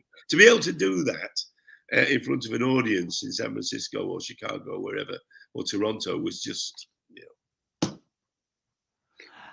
you're never going to get the chance to do that again. So no, and that would have been, what year was that again? 2000 or 2001 or 99, 2000, something like that. I'd just come back from filming Jules Verne in Canada. So it would have been 2000. Maybe it was 2000. But you were in Jules Verne's what? I was the fight coordinator and swordmaster. Secret Adventures of Jules Verne, which was shot in. Oh, I'm going to. I know used to watch that. It says on IMDb that I only did one episode, but I was there for almost a year of my life. Because that had Robin of Locksley. One of my favorite sword fights is in that show. And it was all shot digitally, and they told me, any special effects. And we had one character playing two twin brothers. So Michel Courtemanche was playing two brothers, and he had to be in a sword fight with somebody else. So I had to choreograph the sword fight, and they didn't know how they could make it work. And Tommy Clegg, British director, came to me and said, how can we do this? I said, we have to do it split screen. So I'm going to choreograph the fight. So on one side, you've got one version of Michel Courtemanche, and then the other you've got that, and then we'll split it in the middle. And I'll choreograph the fight. So the fight he's filming with, as we look over his back, he's actually fighting with a double on that side. And then we shoot all of that side, then we shoot this side, and we double him there. And as he's doing that, and I had him literally doing a sword fight. This poor actor that had to do this with two different people across what they call the plains or the fields. So they're crossing the fields. The only thing they couldn't do was have the sword blades cross the fields, because now you have to paint that in digitally. So I had to choreograph it so the blades never actually left the split screen fields. And I have to say we did it, and it worked. It looked fantastic. I was very pleased with it. I'm really beginning to think the reason you are definitely a hands-on learner and a problem solver. And this has also led to your success, because you watch something, you watch them do it, you figure out how to do it. And then when you have to do it yourself, you put all those things together to come up with a solution. Yeah. That's the secret to your luck, I think. A lot of it was, to be honest with you, it was some of my time in the military, because you're constantly given problems to solve. And I remember one absolutely clear time when we were given an obstacle to climb over, and there was, I wouldn't say there was panic, but and I went off to the side, and I was looking at this physical challenge of how to cross this thing with what we had, which is, it's a three-dimensional puzzle, basically. How can we do this? And I just waited, and there was a lot of panicking going on. And eventually, and I know it's probably one of the reasons why I was successful in what I did with that business. And I went, okay, stop. Here's what we're going to do. So I explained what we were going to do. And the sergeant that was in charge, he went, all right, you do it. You do it, smart ass. So I did.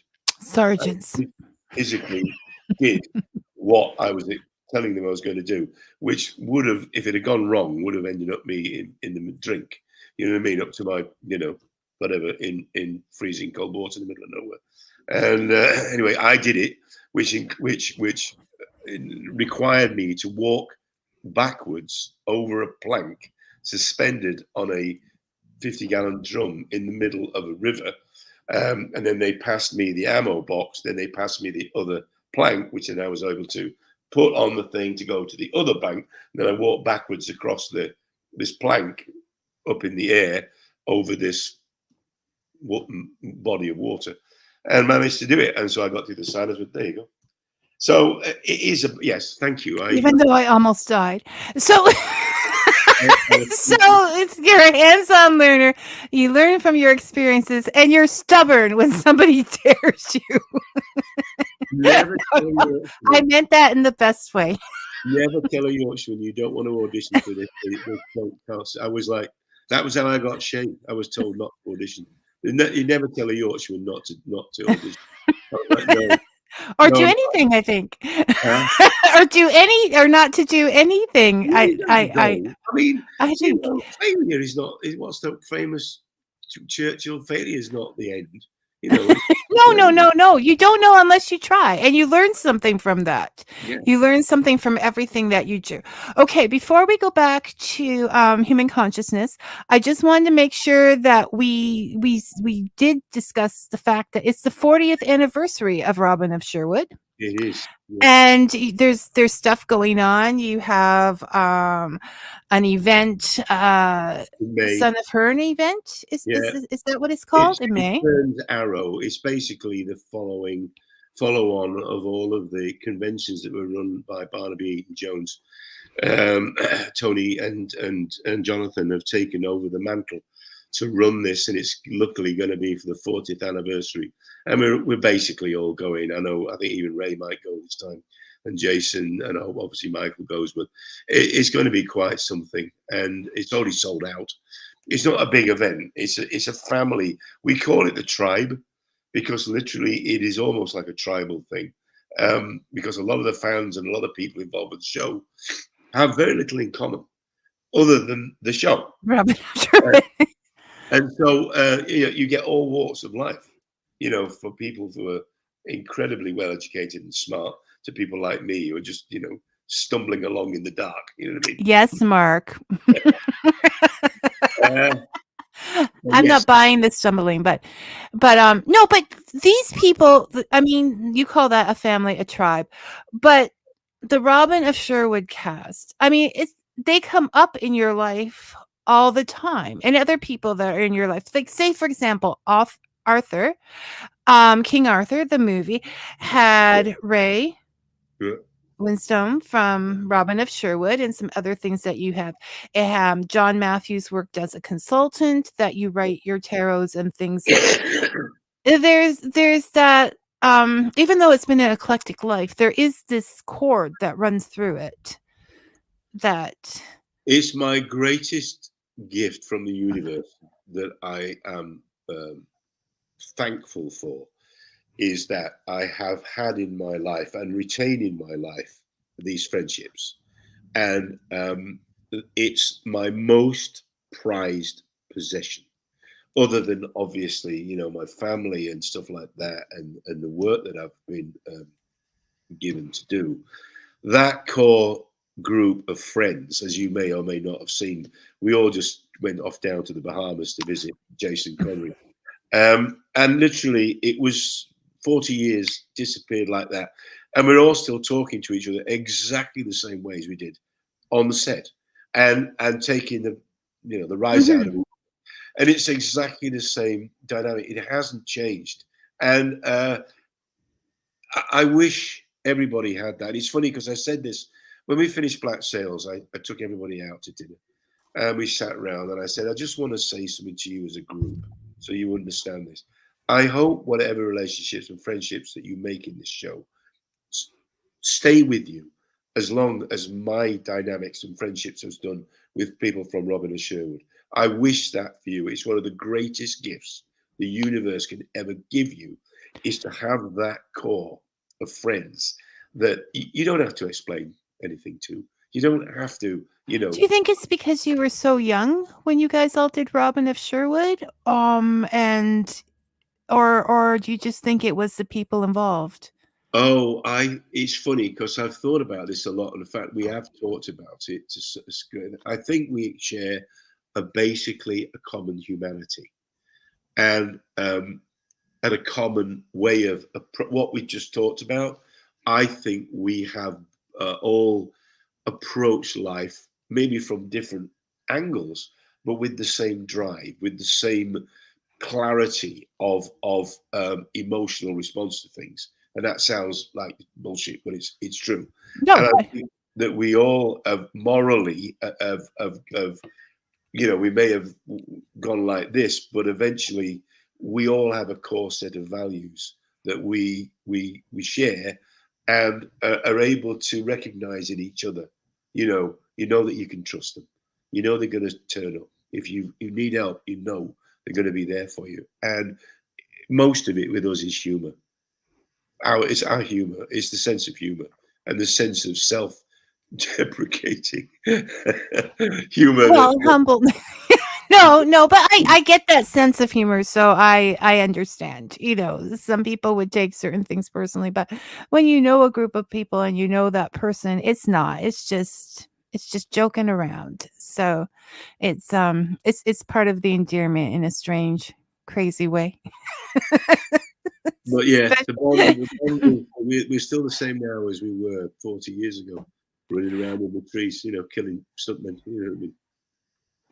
So good. No, it's nice that you have that. It's wonderful to see. Before we get back into mysterious things, this household would like to know: do you watch The Curse of Oak Island? Have you ever watched The Curse of Oak Island? I've seen a bit of it, yes, and I think it's curious, and I think the whole concept of the treasure idea is very interesting about what the origins of the people that were that may or may not have left the gold there. But do you get excited when they find tree stumps? I don't know if they're ever going to find something. If you find any more bits of wood or nails that come from the tree, I tune it out, I'm afraid, because it's. I want to get an answer. I'd like to have some insights. I don't really know much about, other than the period of the Templars and stuff like that. I don't know much about Oak Island or the history of it and all that kind of stuff. So I have tried, but it's say Skinwalker and that kind of stuff and UAPs. Obviously, I know a bit more about, and have probably some insights that. I have to be, there's a reason that Lou Elizondo and David Grush are being careful about what they say. Mm-hmm. There's a reason. It's not. Ooh, you should just tell everybody what you know. They can't do that. And at the moment, within that community, they're ripping each other apart.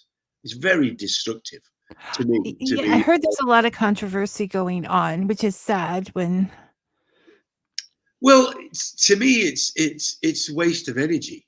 Right? There's a very simple reason. If we have developed craft, which I know that we have, that are hypersonic and defy what we think of as the laws of nature, could do things that they didn't think airplanes could do. There's lots of science out there. We're working on a show called Paranormal Patterns. We've developed a show in Los Angeles right now that explains a lot of this. It doesn't explain whether we've been in contact or been contacted by aliens, but a lot of the stuff that is seen, I know what they're from. We know what they are. It's not, I would say it's not rocket science. It's beyond rocket science. So a lot of stuff that's being seen is concepts that have been in development since the 90s when I was involved with the military. I'll just say that, right? So some of the stuff since the 90s that I am aware of that was in development and were flying then are now seen as being, this is a UAP or this. It's not. So there's a reason we are not just releasing that out. We've got hot wars going on at the moment. We've got Russia invading Ukraine. We've got the Houthis sinking ships. We've got a conflict brewing in Taiwan and various other places.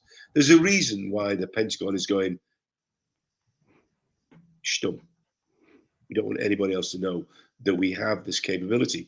And I keep going back to the Manhattan Project, and I keep going back to D-Day, because I keep trying to say to people, if we announced, we're going to have D-Day on this day and this is how we're going to do it, we wouldn't have, been successful in World War II. No, yeah, you need to keep some things quiet. It's not about hiding them from people because you want to get away with things. It's about saving lives. Right. It's about, let's just have to do this once without engaging more people and more time and more resources and more things. There there is that. I think secrecy in those situations are necessary, and they don't bother me. And I also think sometimes that we underestimate the abilities of humanity and what they can do. Um there's like some very, very intelligent people, and they've been working on things for a very long time, and it is in their grasp, as you say, to make these things happen. So so when what it so your show is in, they're checking it out right now down in We're working. LA. It's been in development for a while, and it all came about because some folks that I know back there went basically, "Do you have a clue what this is? Do you understand?" And I said, "Yes," and I explained it to them. And I said, "But here's the rules," and this is where the wheels come off. And I'll just say this, and folks who are watching this, either from Skinwalker Ranch or from any other show, here are the rules. It's very simple. If you learn something while you were had a clearance, a high clearance, whether a top secret clearance or whatever, or an NDA, I happen to have signed both the Official Secrets Act several times and the Special Forces confidentiality contract. There's actually a contract. So I can't say anything that I learned during the period of that service because I would be in breach of that agreement. However, if you said to me, there's a page on Wikipedia and it's got a thing about a triangle or about, a tic tac or whatever, do you have a clue what that is? And I can say yes. And I say, this is something that's been in development since the 90s or whatever. And this is how probably it works. I can't give you the details. I'm not allowed to do that, but there are certain points of this that, and one of the weird things about Skinwalker is they're all walking around with their cell phones strapped to them, unless they're using an encoded system. And then the last one, the one that I was like, you are picking up a frequency, which is a ground to satellite frequency system. It's an Earth-based satellite communication system. And this is somehow a mystery until finally the guy that's supposed to be the ex-CIA agent went, no, it's one of our signals. It's coming from somewhere. They just don't know where. Well, the question would be, well, where's it coming from? Where's it? Why do they ask that question and go, is it coming from beneath us? Is it coming from, why are we picking this up? And then one of the best ones when they actually get a feedback loop, because obviously their cell phones have been hacked and are feeding their conversations back to them. And they're like, oh, it's a mystery. How could that happen? Really? But this is, as you say, okay, we have to understand that the longer, so like The Curse of Oak Island, if someone watches the one and not the other, the longer that these shows go, the longer we aren't given answers. Right. And the narrator just says, could it be that this is a alien? The longer that happens, the more money they make. So they're not going to give answers. It will be and I have a personal, well, we have a running joke about the narrator of Oak Island on here. No, we love the narrator, but we're just saying, we go, could this be like a Templar? There is no proof. There's no could it have been? Was it? I don't want to do that. I want to get a scientist definitively to look at like a patent for something and go, this could work. Yeah, so this is a frustration because you want the answers. I agree. When I watch something like that, I want the answers. I don't want the sensationalist. Could this be? Yeah. Well, the great thing about the patents is, and I know I don't want to sound like, arrogant so that apparently I was in the 1980s. I forget that other people are coming at this from the layman's point of view, and they don't know. There are actually dozens and dozens of patents held by the US Navy, held by Lockheed Martin, held by McDonnell Douglas, that would actually, people would go, oh, really? You can do that then? Or they're trying to do that. They have it in development. And I forget that people don't know that. So our show would be literally about, here's a problem. Can this work? Here's the pattern. Could this work? Can this fly? Can you actually do that? Can you actually beam? See, and there is a place for that, because definitely, like you, want the answers, want it to come to a conclusion. I don't care what their bank statements are saying. I want it to come to a conclusion. I want some responsibility for something that is on the History Channel. Really? And then again, I get kind of frustrated because you kind of have this situation where you have like in Skinwalker Ranch or even Oak Island, where there probably is a very simple solution to this, other than keep digging in the same hole. You know what I mean? Getting some ground penetrating radar, stuff like that.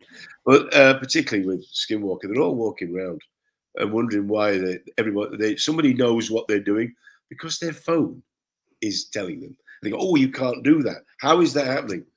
God, you should talk to a spook. Honestly, come and chat to somebody who's a spook, and they'll go, yeah, we do that all the time. I think they are aware, but there is a certain amount of clicks you would get on the computer or in that world if people are scared. And this is one of the things that differentiates Skinwalker Ranch from you can't get scared of tree stumps on Oak Island. That bothers me because scared people do silly things. Mark. Tree stumps can be extremely dangerous in the wrong hands. Okay, I'm not sure I'm going to hear that from someone who worked with Monty Python, but I'm sure they can be in the Monty Python universe.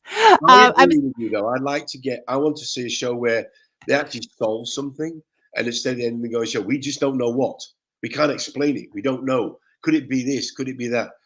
Please come up with a theory, anything which solves one of the phenomena or one of the issues that you're actually dealing with. I understand you want to drag it out over 5 seasons. I get it. But speculation has in it. Well, for some of us, you get roped into some things because you just got to see. Okay, is it going to be more than a nail? Could this be steel from a treasure chest? I don't know, Mark. What is it a belt buckle? Do we know what we know? Okay, I'm going to do one more question here, and then I think we're going on I want you to Okay, Tamara would like to know, do you find, I'll put up, so after years of reading the tarot, that at times you know the answer before you turn the tarot over, as tarots are a tool to teach reading without the cards? So do you think tarot is just a leading to? Great question. And the answer is actually kind of the reverse of that. I think sometimes the person that's come to you with the question already knows the answer. And I'll give you an example that happened when I was actually writing Wildwood. I was using the Greenwood Tarot as the model to base this all on, and I was very kindly given access to Robin Gibb of the Bee Gees house in Kensington, so I could sit there because it was a very quiet muse house. It was an artistic house, and I was given free run of this house, so I could sit and concentrate, which you need to do to be just focused and do this. So I did it. They had another house guest that arrived to stay there, a young lady, and I was working on the dinner table. I had all the cards out, and she came to me and she said, "What are you doing?" I said, "I'm writing a book about time." She said, "Oh, could you read my cards?" I said, "Sure." So we went through the whole process. I like to break up the deck completely and to think about your question, blah, blah, blah, blah. So we did the bow spread and 7 cards, and it was very clear, I thought, what the answer was. I explained what it was and said, here's what you've got. And she said, "Oh, can I do it again?" I said, "Yeah, if you want." I said, "Not a problem. If it's a different question or you want another aspect of it, we can use that." So we did it again. And out of the shuffling and the redistribution of the deck, I think I got 5 cards The same card reading. So we did it again, and I said, "Well, it's basically I don't need to know what the question is." I said, "But whatever you're thinking or focusing on, I said, it's the same elements. They've just kind of moved around a little bit, but these are the elements within it that you need to think about. So she said, would you do it again? I said, all right, we're going to do it one more time. 3 times is enough. I can't do it anymore after this. I get tired, but I said, if you're going to get the same answer. So we did the whole thing again. We broke up the deck, 7 little pile deck thing, numerically did the thing. She shuffled the cards. I didn't touch them. She did the splitting. I didn't touch them. We did the 5 card, and basically again, either 4 or I think it was maybe 4 cards this time. Same out of a 7 card spread came up again, sort of in the same sort of places, but in the same sort of dynamic.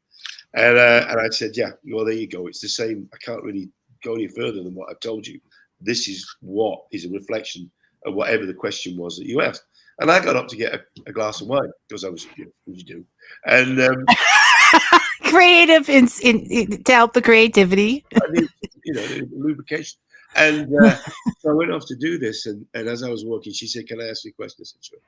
She said, do you know what the question is? And I said, I don't. But I said, but I don't need to. I said, you already know what the answer is. You've already made your decision.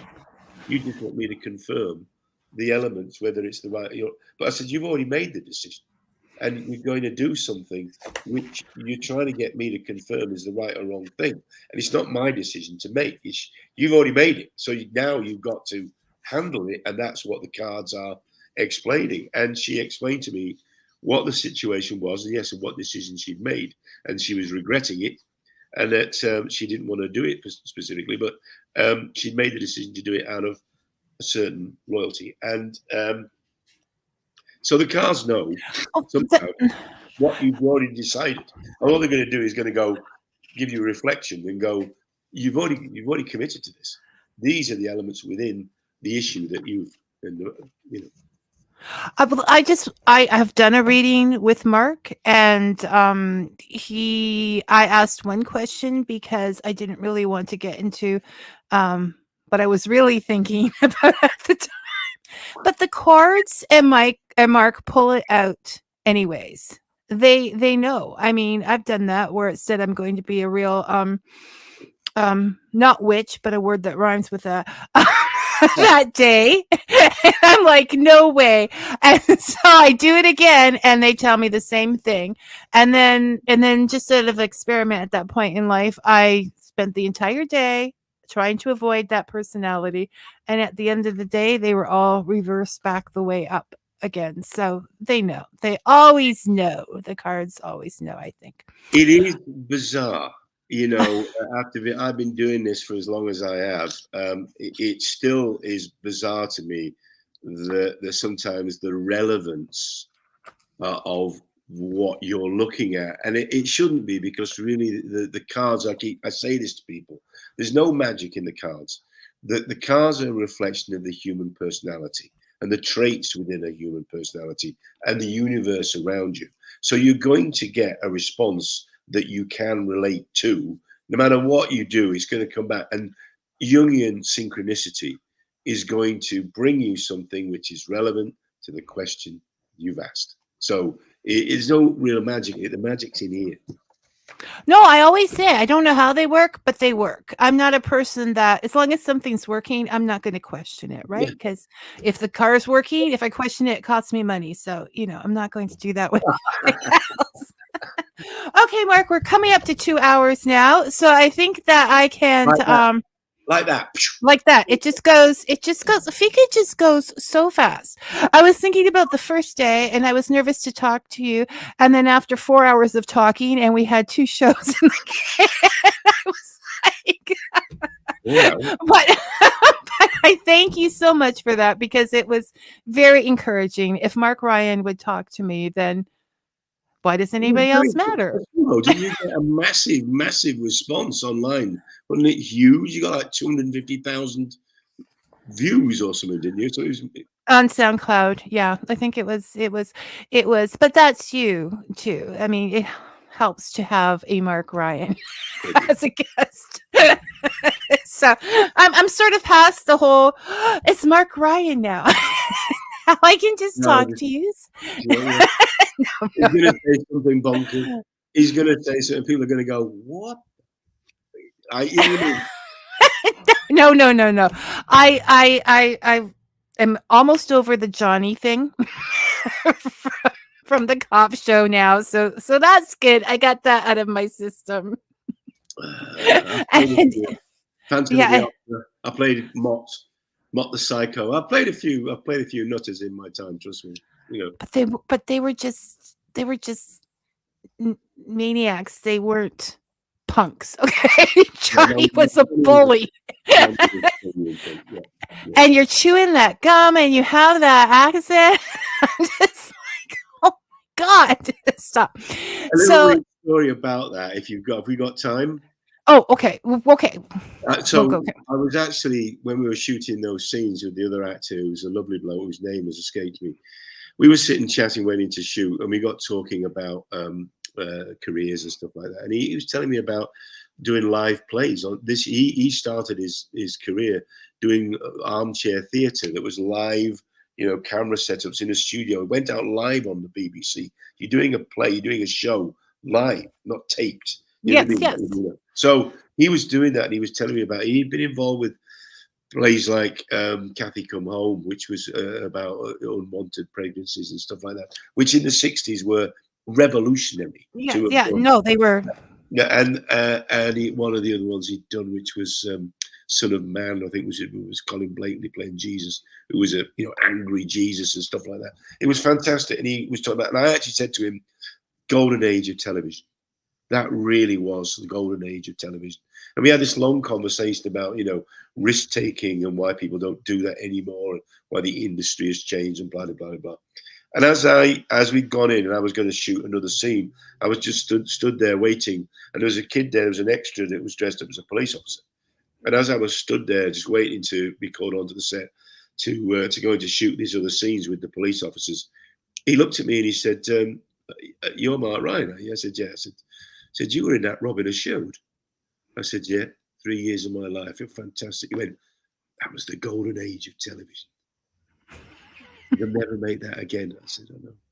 So there. No, because we're all about the visuals and the special effects and the it's not so much about the creativity as the I think things are going to go back to that, though. I think people are getting tired of these huge things, or maybe that's just my wishful thinking, because I sort of like that off the cuff kind of. Well, I think the change in the industry is that the independent filmmakers, that's why I'm involved with the industry in the Netherlands, is the independent. That's right, you're making that happen. Yeah, and the Grail film that I'm also involved with about I want to see that.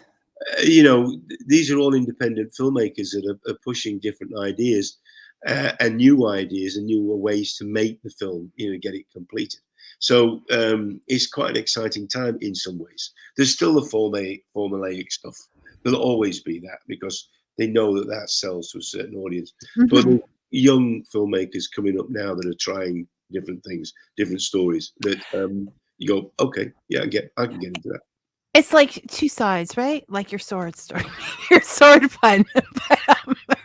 I'll never forgive that. No, but it's the technology has opened up so much to people who do learn through experience and solving problems on hand, for people who don't have the money behind them, for people. I mean, that's what Fika is all about. Get those indie authors out there, those indie presses now, the indie movies, because there's a ton of voices out there and it's global, and it's a way for everybody to get to tell their story.